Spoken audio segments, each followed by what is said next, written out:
Welcome to the Reality Revolution. I am your host, Brian Scott. Today we're returning to the world of Joseph Benner. If you have not heard of Joseph Benner, check out my previous episodes where I read his book, The Impersonal Life, which appears to be channeled work from a being that is God. We also read Wealth and The Way Out. There's a wonderful book that he wrote called The Way to the Kingdom, which is amazing. And I did some meditations from that book, and we will return to it. I don't know if I want to read it in chapters or all together. There is another book of his called The Sun Papers. And what happened after he wrote The Impersonal Life, he started publishing papers. It appeared each of the papers are the channeled works as he continues to channel.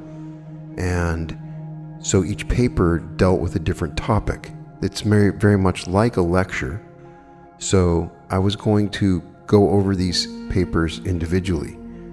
If you've read The Impersonal Life, you know that this is talking about the I am in a certain way that's incredibly powerful.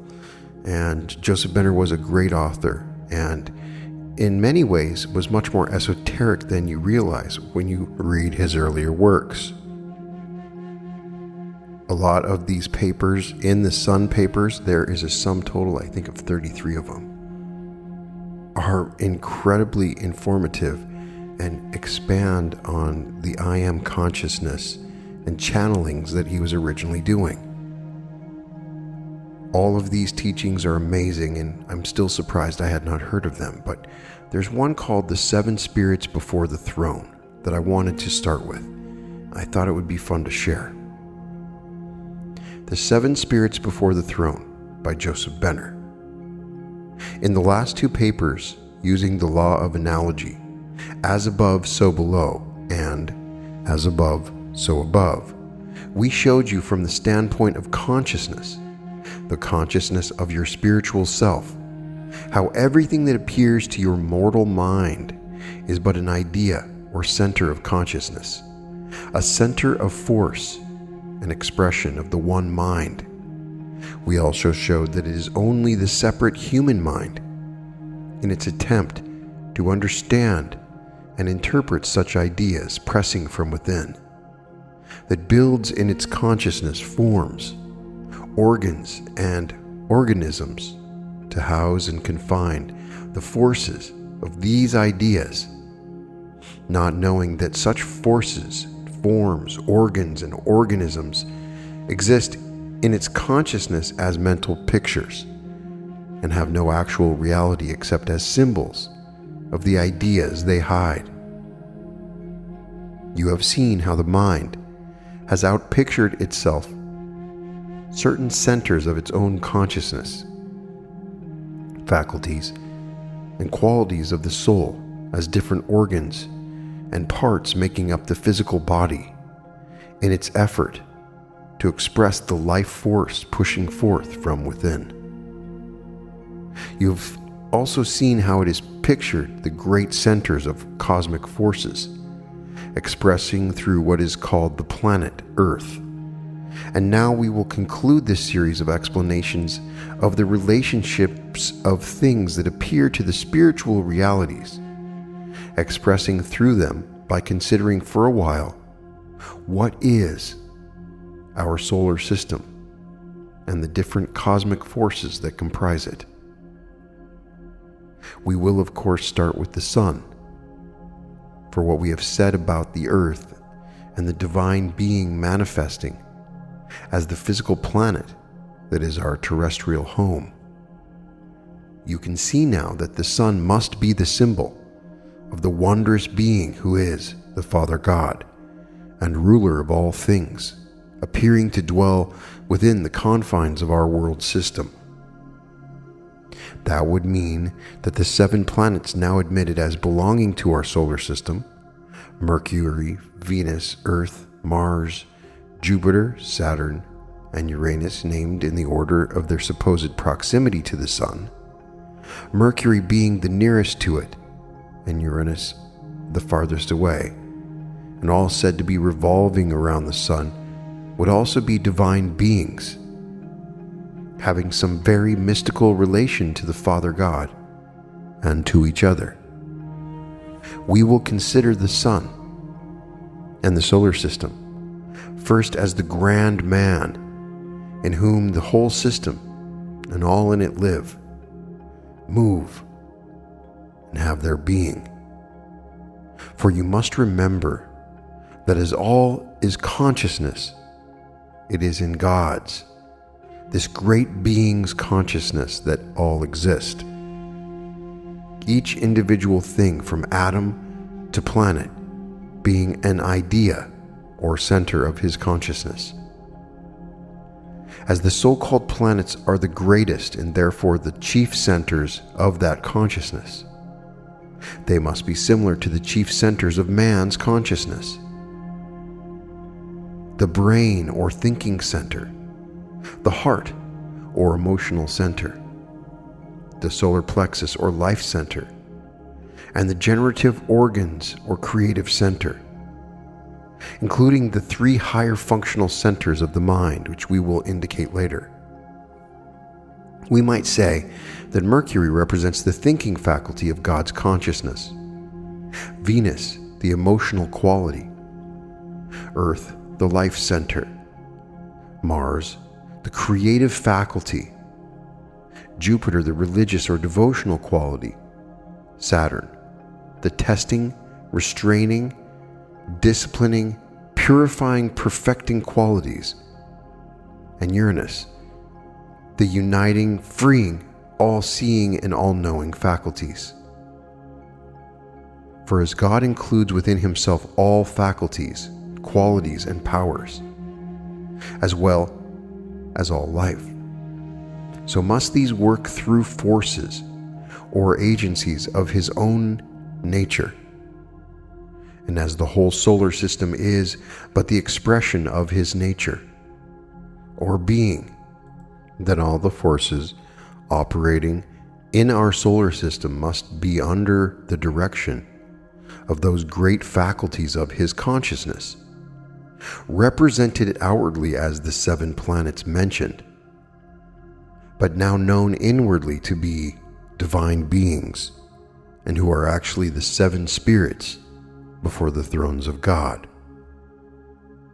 Just as all earthmen are centers of God's consciousness, even if no more than atoms in his cosmic body, so we could say that these 7 great spirits are the 7 divine faculties, or qualities of his God mind, but manifesting as the great radiations of light, life, and force, known as the 7 planets of our solar system, and even as the 7 centers of our physical bodies, representing the 7 greater faculties and qualities of our minds, are each composed of billions of cell centers of consciousness. So would all living things on these 7 planets be but cells or atoms, minute centers of consciousness, of the great beings who are ensouling them. There is much more that could be said of the sun and the planetary bodies of these great beings, all of whose forces, life, and nature are comprising and expressing the life and consciousness of the Great One. We know as God, but we will leave it to you to receive direct from him within you what he wishes you to know. After suggesting 1 or 2 more lines of approach, even as he symbolizes himself to you as the sun, the source of all light, heat, and power, as well as all life and consciousness on our planet Earth and on other planets revolving around the sun, you can now see that he is in reality not without and afar off up in the skies, but is that center deep within you that is radiating himself out to the circumference of your human mind, and thereby forming with your consciousness a mighty world of forces, powers, and activities comparable only to what you can imagine are all about you in the outer world, extending to the farthermost reaches of our visible solar system. Yes, all of the forces, powers, and activities that you can thus imagine are actually within you, for there is nothing that is outside your consciousness. Therefore, all the wisdom, power, and possibilities of every being in the solar system, which includes that of the great beings who are the rulers of the 7 planets, and that of very God himself, are within you, are a part of you, ready to respond to and serve you in your need. Whenever you call upon them, fully knowing this truth, think of this until you grasp its mighty significance. Then here's something new, never before given out, but which, in the light of what has been shown above, you could now see for yourself must be true. The solar universe is pictured to you with the sun as a center, and with the planets Mercury, Venus, Earth, Mars, Jupiter, Saturn, and Uranus revolving around it. But we say that instead of these being planets revolving around the sun, they are realms of consciousness surrounding the central consciousness that is called the sun. The first realm being the consciousness called Mercury, or the mental world. The second realm called Venus, or the emotional world. The third realm being the Earth, or the desire world, in which the bulk of its humanity is now manifesting. The fourth realm being Mars, or the world of creative forces, through which the Earth humanity has evolved, while the fifth, sixth, and seventh realms of Jupiter, Saturn, and Uranus are the divine worlds through which the sons of God, the higher selves of humanity, descended or involved themselves, and from which they worked while evolving the consciousness of their former miscreations up through the mineral, vegetable, and animal kingdoms to the stage where they could ensoul it. This was finally accomplished in the Mars realm with the help of the great being who was its ruler and of his lieutenants, and the further unfoldment of consciousness in his individual souls. Then proceeded under the immediate direction of the sons of God, in that realm known as the Earth state of consciousness, residing between Mars and Venus realms. In other words, the consciousness of what we call the Earth humanity is now in that state of redemption, where, having passed through the realm of Mars, called the generative or creative realm, where all forms from the lowest and densest of the mineral kingdom to those of domestic animals, the highest of the animal kingdom, were created for the use of man. Having evolved up through the lower stages of the desire world, it has reached the higher desire planes of consciousness, which account for man's being constantly torn between the desires of his higher and lower nature. Although many souls have gone beyond and are now feeling the call of the lower Venus or love forces within, while a lesser number have reached the higher planes of Venus, a few entering the Mercury planes of consciousness, and some even the higher planes. Now, while Venus, or the emotional realm, and Mercury, the mental realm, are the two remaining realms through which the human consciousness must pass before entering the sun realm, we must remember that in the Father's house of consciousness there are many mansions or realms, and in reality the Jupiter, Saturn, and Uranus realms, which seem to be beyond or outside the Mars realm, are actually the three higher spiritual, celestial, and divine realms through which humanity's consciousness must pass before reaching the center of the sun, the Father's throne. They are the three realms, as was shown, through which the sons of God descended or evolved in order to reach and redeem the earth consciousness. They necessarily have to return through these realms, but will bring with them the consciousness or the souls they have redeemed. It is because of these three planets or realms of consciousness having no part in humanity's evolution, strictly speaking, because that consciousness, when it reaches them and enters the sun, will be no longer human or separate from God. That when they seem so far away and outside or beyond the Mars realm, while seemingly outside, as we have shown, these realms are really within our consciousness. For are we not traveling within towards the sun center of our being? And are not all ideas or centers of consciousness, including those of the 7 planets within our minds, all being centers of God's mind, which includes all?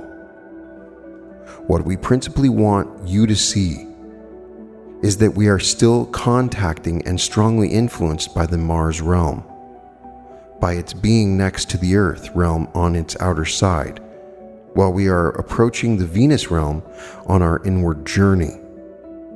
Through Venus's emotional states we must pass, taking with us and lifting up all its forces, and thereby acquiring the power to pass into it and through the Mercury or mental realms, where in turn its forces, when conquered, will enable us to pass into the sun realms.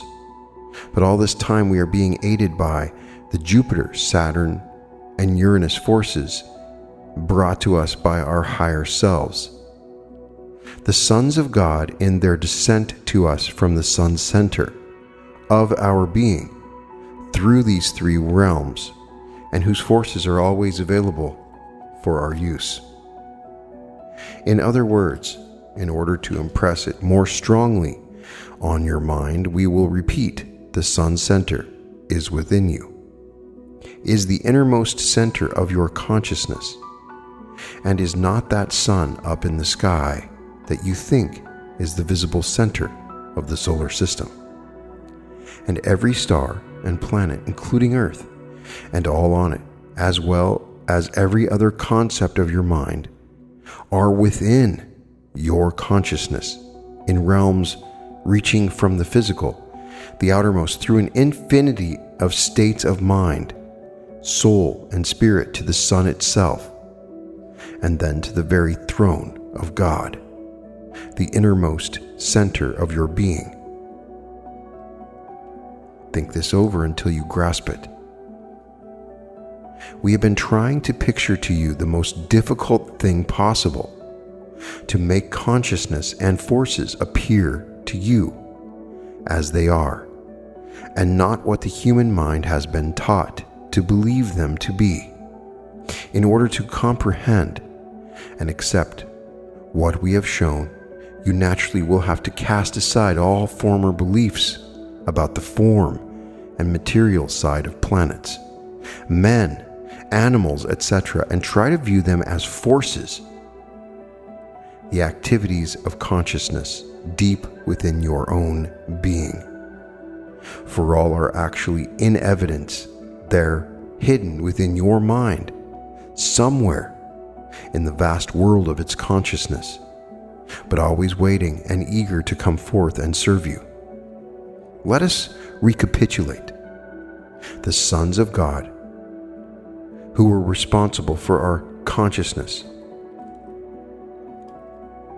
that makes up the planet Earth, when the time came for its redemption, descended from their Father God's consciousness around his throne in the sun, into the Uranus realm, from there sending down into the darkness of the dense consciousness that was to become the Earth, the first quickening impulse of their life force, and began guiding that consciousness up through the various stages of the mineral kingdom, after which they descended a stage farther into Saturn's realm, and from there sent a new and higher impulse of life force, directing the evolution of consciousness up through the vegetable kingdom. Then descending into Jupiter's realm, they sent a still higher impulse of life and power, directing the unfolding consciousness up through the animal kingdom. All of this took place in realms of consciousness, remember, and we are dealing only with ideas and thoughts in consciousness. So what seemed to be the mineral kingdom was only the darkest and densest state of consciousness, filled with thought creations of the basest and blackest sin and evil, to which no spiritual light could penetrate.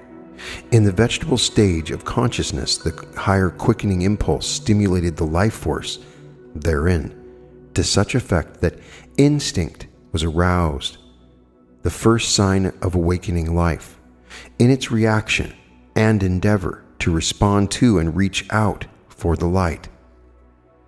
In the animal stage, instinct gradually became an actual desire for light, taking the form of hunger for food, in its effort to express the life forces pushing forth from within, in response to the next quickening impulse, which in time developed eyes, ears, mouths, teeth, legs, and claws to enable it to seek, capture, and to fight for what it desired to eat, possess, or hold.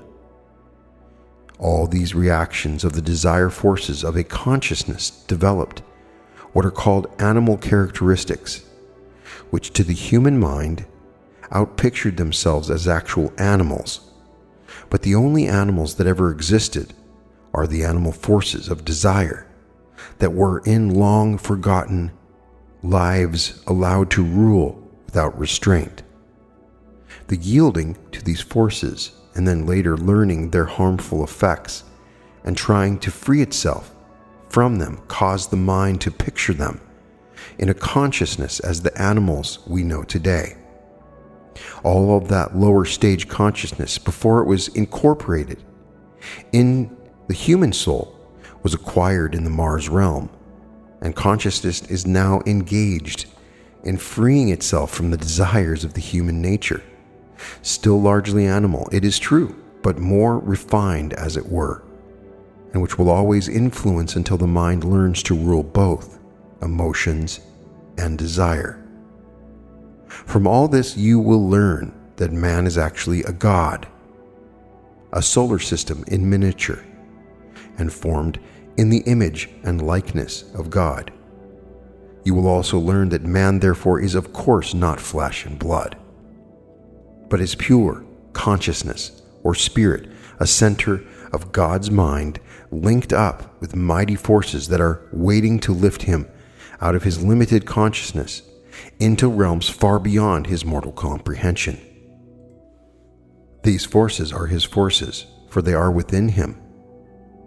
But he must learn to master them, and they themselves will help him do this by combating him until they develop his strength and wisdom, before he can wisely and constructively use them.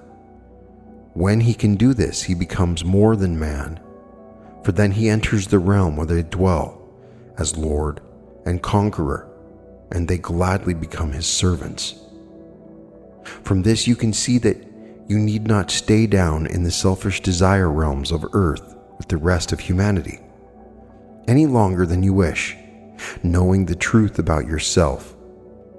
For you are a divine being, actually a son of God, when you can let go of your sense of separation and unite your mind and consciousness with that of your higher self.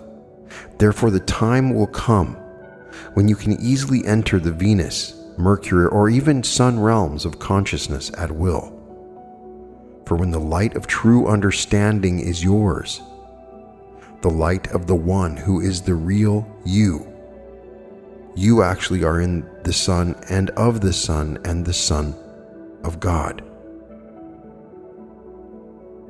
So you now know that planets, the Earth, and the Sun are but realms or states of consciousness within yourself, and with all men, and not places of habitation for men, human or superhuman, just so long as you think of yourself as inhabiting or wanting to journey to other planes of consciousness as a separate being, are you limiting yourself and keeping yourself separate from the sun center, your Father's home in the kingdom. Do not confuse the 7 great beings with the planets or realms of consciousness which they rule, for they are actually the spirits around the throne of God, through whose states of consciousness and with their aid, which alone make it possible, must all souls pass in their journey back within consciousness to their Father's home. Ponder over this before taking up what follows. Spiritual poverty. Did you ever try to interpret the spiritual meaning of the state or condition in which humanity finds itself today? The real cause, and do you know what alone will lift it out again into peace and harmony? Yes, we know. We already have given one explanation, that it is because men have put all their trust in and dependence on money, on material things, on other men in high places, and because they have forgotten God. And this condition is to allow men to turn to these earthly sources for the help they need, and to show them that they cannot get it there, for such cannot or will not help them at the present time. So if you are beginning to realize that this was brought upon them by their higher selves, to turn them to God as the only power that can now save them, every other source having failed. But this does not give the underlying spiritual cause. What does all this poverty, hardship, and darkness symbolize?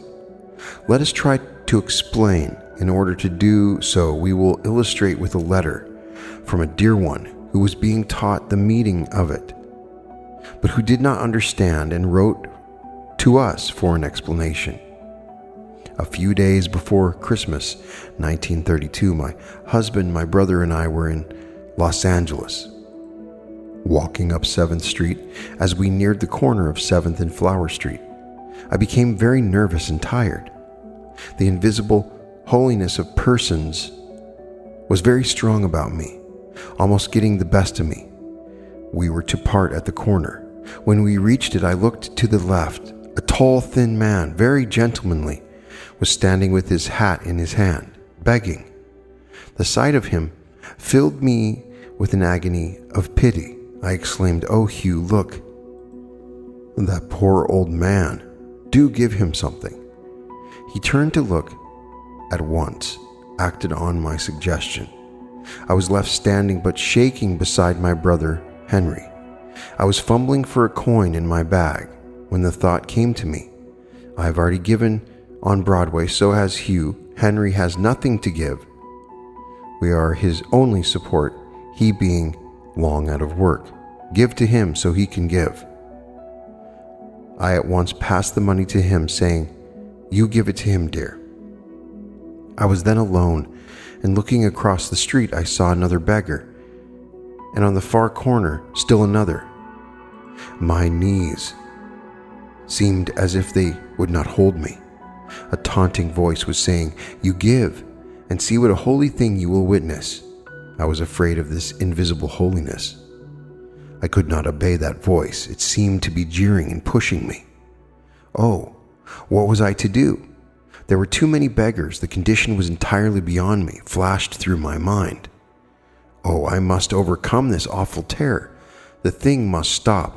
I could not go up to any of them. I tried to brace myself. I feared I would faint. Then the huge buildings before me vanished, and there was a picture poised in the air. Many forms in long white robes, with heads uncovered, were standing in tall green grass. Beautifully green, reaching to their knees, the center form resembling our dear Lord Jesus. As the picture vanished, many more forms could be seen in the background, all of course quite misty. The sky seemed full of them. Oh, I was so weak and faint, I had to take my brother's arm. Who had I seen? My God, surely these must be the master sheep, starving in green pastures. Oh, what could I do to help? I was so helpless. In very truth is the Father, through his Son, our Lord and Master, and his servants, who stand waiting in fields filled with plenty, ready and anxious to supply our every need. And they are very close to us these dark times, even as was seen by our friend in the above letter. Think not because you cannot see them that this is not so.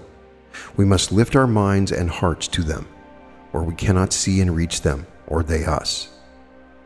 Those of his children who love and trust him, he never lets lack any good or needed thing, but it is necessary that each be brought to that perfect faith and trust where there is no thought or question that every need is met, even before it is felt. What many are going through now is the testing, strengthening, and perfecting of his dear ones in such understanding. Men have for so long been led to believe that the good things of the material life produced by science and the great intellectual advancement of the race alone are necessary and suffice, while they have been fed so little of real spiritual food by the hundreds of thousands of churches organized to provide it, that their souls today are actually starving. Souls have to be fed as well as bodies, and unless they receive nourishing food exactly as is the case within their bodies, they starve or suffer from malnutrition, feel depleted, depressed, discouraged, and the spiritual life which would sustain them drops to the lowest ebb. Who will say that mankind is not in such a condition today, with the exception of a comparatively few?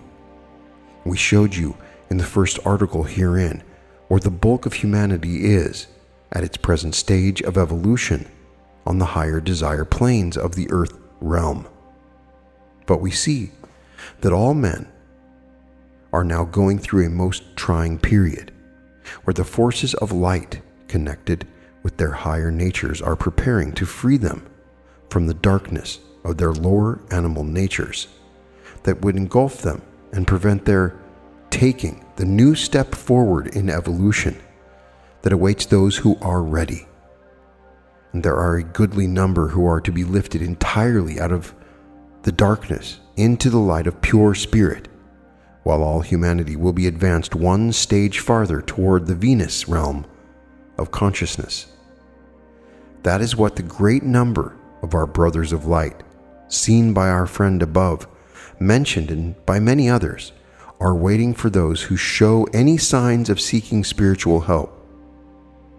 All are lovingly watched over, and all members of humanity, no matter on what plane of life, those on the lowest and darkest as well as those on the highest spiritual planes, will be advanced to higher planes by the quickening power of spirit, now being poured down into the earth consciousness by the angels of light and love, who have descended close to earth for that sole purpose: personal perfection.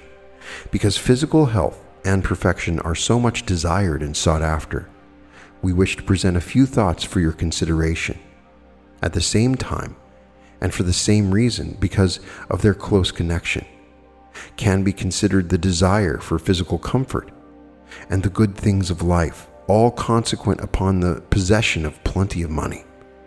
Not that health and money are to be despised by those trying to live the spiritual life, although in India there are no regarded, and a devotee actually gives away all he possesses. When he starts out to find union with God, he renounces home, family, and friends, and thereafter lives wholly on aims considering not at all his health in so doing. In light of all that have been teaching that the physical body and all in our outer world were mere illusions, are but creations of the separate mortal mind, and exist only in that mind, and that man's real body and world are all good and all perfect now, and therefore do not have to be sought and striven for. Can you not see what desiring and seeking for that goodness and perfection in the physical implies and actually does for you?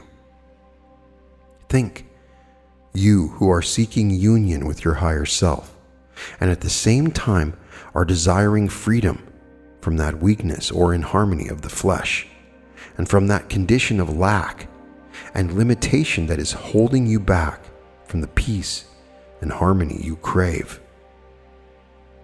Remember the law.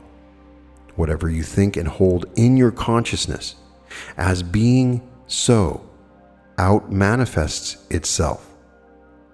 Then if you are trying to free yourself from something, are you not just as surely thinking of and seeing that thing as being so, and thus giving it power over you, as though you were deliberately trying to create it?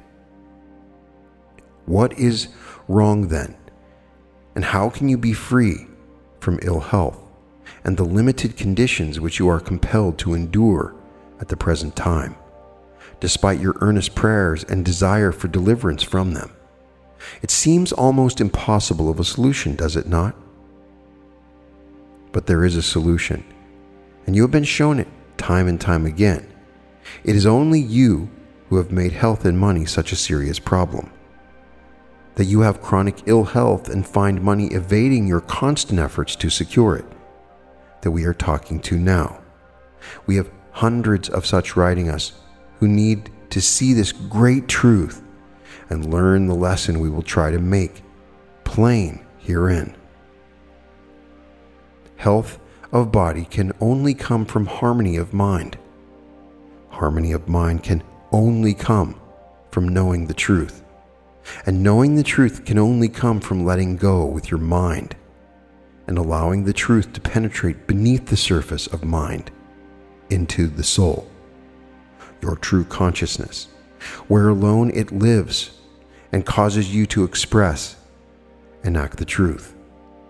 By what we mean that you must stop trying to do anything of yourself, must chiefly stop desiring what you lack, and instead must simply let go, get quiet, and allow the life and health of that perfect body in the invisible to flow forth and express itself. Flow forth from where? From your soul, which is the real you, living now and always in your perfect body within. Let truth penetrate through your mind to your soul, and thus open the door so that the real you can come forth. Yes, it is as simple as that. When you can once get your mind to let go, so your soul can act. And even as your soul lives in a perfect body, so does it live in a perfect world of consciousness. Remember, where all that the Father hath is everywhere, present and always available for its use. There you need nothing, for the need always creates its own fulfillment, like air rushing into a vacuum. It will be exactly the same date here in your mind's consciousness, when you can altogether link your mind with your soul consciousness by the mind's simple knowing and letting fulfillment flow through immediately into expression. But the trouble is, you say in the mind's not wholly letting go, and in not perfectly linking its consciousness with its soul knowing. Well, if you know the trouble, why not work with it until you have conquered it? That is the only way you can get anywhere. And the remarkable thing about it is, you will need to do nothing when your soul really sees what the mind wants to give up. Then it begins to act and does all the work for you. Your part is but to cooperate with by letting it.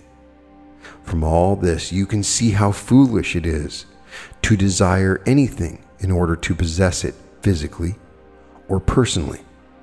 It only separates you farther from your soul and closes the door, preventing the very thing from coming through into your expression that your soul was seeking to manifest through you. If when you had the first felt the need, instead of strongly desiring what you needed, you had immediately got quiet and connected your consciousness with its source, the door would have opened wide, and by this time your own good would be manifesting freely in your life. So that is this paper called The 7 Spirits Before the Throne. And I was drawn to this because it's mirroring all of the teachings of the Law of One, the discussion of the Logos, the discussion of the matrix of the mind, and how the universe and the solar system is a reflection of the Creator's personality, and each of the planets being a part of God's consciousness is discussed in the Law of One. Even certain phrases, because this work is mastered, it is my belief that they were contacted by a social memory complex in service to others, similar to Ra. I mean, they're even referring to things like light and love, the exact wording. And when he talks about higher self, he's talking about higher self the way they describe it in the Law of One. So this work is interesting, and I wanted to read it so that I could get help with it, help me to understand what he's saying. I do believe that the planets are aspects of our personality, and it is an interesting way of understanding our own personality. In this case, the transition from lower chakra to higher chakra is similar to the planets. Of course, this was written before they had discovered Neptune and other planets, but still, it would appear that there is something more to it than just the planets themselves. This particular aspect of the universe and theosophy and the Law of One fascinates me, the idea that these planets are living. And check out my episode on the Logos, where I try to discuss this through other channeled work and also what's discussed in the Law of One. But the bottom line, I thought it was a very esoteric and interesting teaching. You can see that some of Benner's resources are either channeled or come from older classical works that deal with consciousness in the same or similar manner. So I would just love to know what you think, and I will continue to read some of these Sun papers. I think that we can still learn a lot. Each of them have their own lessons, and I'll be reading some of The Way to the Kingdom soon, either as a complete book or chapter by chapter. There's just so many other good books that we still can work on with Joseph Benner, and this has really taught me a lot about the I Am presence, the I Am, and I definitely want to explore this further. There's some lessons on Lazarus and Prove Me Now, saith the Lord, and the substance of things hoped for and in his service that are really good. So we'll come back to it. But was Joseph Benner channeling an alien similar to the Law of One? They talk about that they're constantly trying to communicate with us, and oftentimes they will communicate with us and not tell us who they really are, just to avoid any problems with it. And so you may have even been or heard the voice of one of these advanced alien beings. But in any case, I'm always interested in discussing it, and I love Joseph Benner. So let me know what you think. All episodes of The Reality Revolution can be found at therealityrevolution.com. And welcome to The Reality Revolution.